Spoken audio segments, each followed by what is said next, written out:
Everyone, अगर CUET के through CUET के रैंक के थ्रू आप अगर जामिया में एडमिशन चाहते हैं तो इसके लिए आपको क्या क्या कैसे करना होगा, किस सब्जेक्ट को लेना होगा। जैसे बी ऑनर्स हिंदी में आपको एडमिशन चाहिए तो हिंदी सब्जेक्ट को आपको चूज़ करना होगा सीयूईटी में, ठीक है। और 50% मिनिमम आपको एलिजिबिलिटी क्राइटेरिया होना चाहिए 5 बेस्ड पेपर में।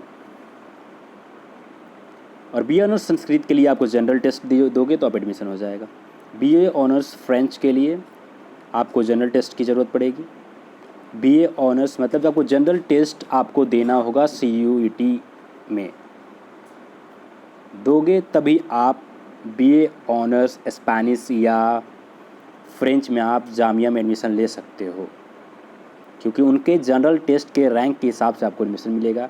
बीए ऑनर्स इकोनॉमिक्स में अगर चाहिए, आप जामिया से करना चाहते हो तो इकोनॉमिक्स के लिए आपको इकोनॉमिक्स में आपको मार्क्स लाना होगा, इकोनॉमिक्स सब्जेक्ट को ही चूज़ करना होगा। आप इकोनॉमिक्स दोगे तो ही आप एडमिशन होगा। आप सोचोगे कि इकोनॉमिक्स ना सीयूईटी में कि जो इकोनॉमिक्स ना लें, सोशियोलॉजी या कोई भी सब्जेक्ट ले लें, फिजिक्स ले लें, तो आपका एडमिशन नहीं होगा। आपको इकोनॉमिक्स देना होगा, इकोनॉमिक्स रैंक के हिसाब से आपको इकोनॉमिक्स में एडमिशन मिलेगा बी ऑनर्स इकोनॉमिक्स जामिया में।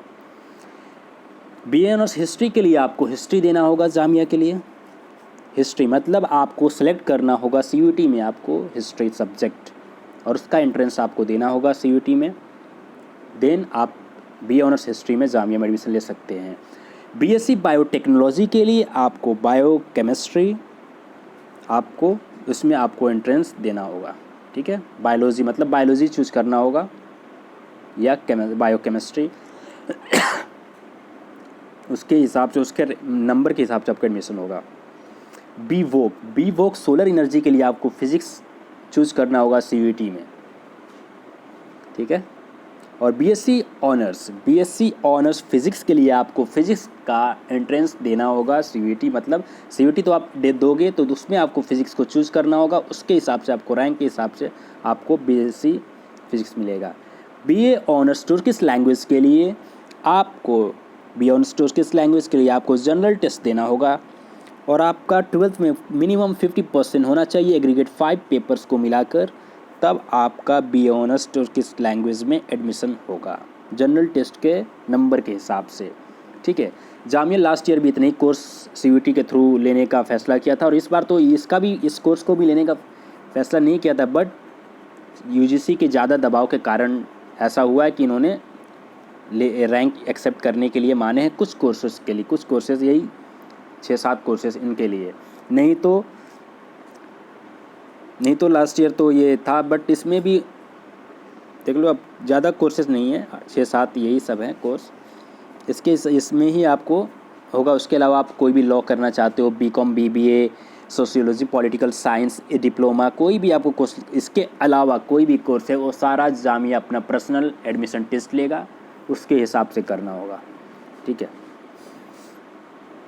वो चाहे तो सारा रैंक इसके थ्रू कर सकता था, ज़्यादा परेशान ना करते बच्चे को, बट जामिया आप जान ही रहे हो, जिसको परेशान करने की नीयत हो वो यही काम करेगा, जो बोलेगा नहीं अपना पर्सनल एंट्रेंस लूँगा, फॉर्म के नाम पे हर फॉर्म का अलग से पैसे लेंगे, हर बच्चों को हर एंट्रेंस के लिए अलग से वो दौड़ाएंगे।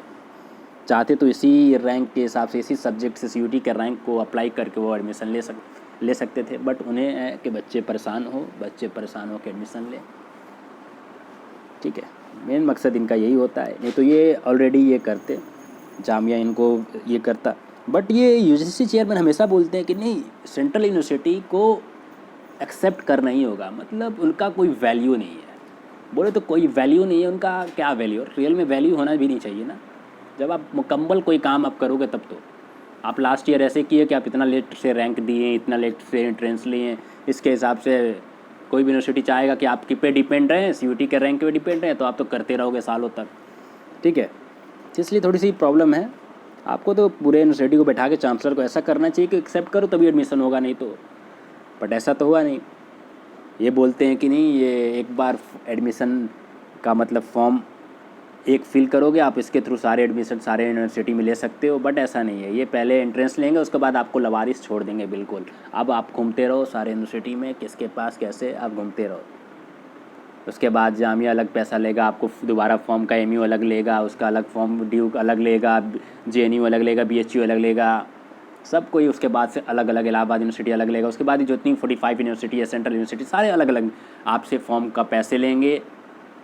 यही है सीयूटी का तो मेन मकसद, मुझे ऐसा लगता है कि उनका मेन मकसद था कि पैसे कमाना, कैसे फॉर्म के नाम पे पैसे कमा ले।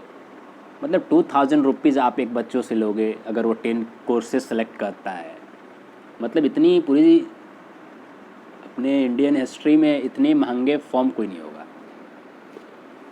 मतलब ये तो प्राइवेट वाला आपने काम कर रहे हो यार। यूजीसी चेयरमैन को थोड़ा ध्यान देना चाहिए, जिस मकसद के लिए इन्होंने बोला था यूजीसी ने कि सीयूटी मैं इसलिए कर रहा हूँ कि बच्चों के फॉर्म के पैसे कम लगेंगे, बट ऐसा तो हुआ नहीं। आप डायरेक्ट फेल हो रहे हो। जब Jamia, MU, BHU, JNU, DU, Allahabad university जब सब अलग से ही पैसे लेंगे तो आप सीयूटी लाए क्यों सर?